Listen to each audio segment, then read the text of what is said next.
Hey everyone, quick tip for Honeywell Thermostat users. If your thermostat is stuck on temporary hold, it's simply doing exactly what you told it to do, holding one temperature and ignoring your normal schedule.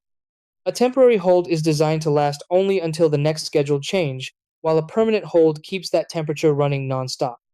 The problem is, many people forget the hold is active, which can waste energy and increase utility bills.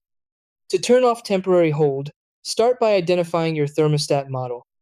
On most Honeywell thermostats, including popular models from Honeywell, you can cancel the hold by pressing Run Schedule, Cancel Hold, or Resume on the screen.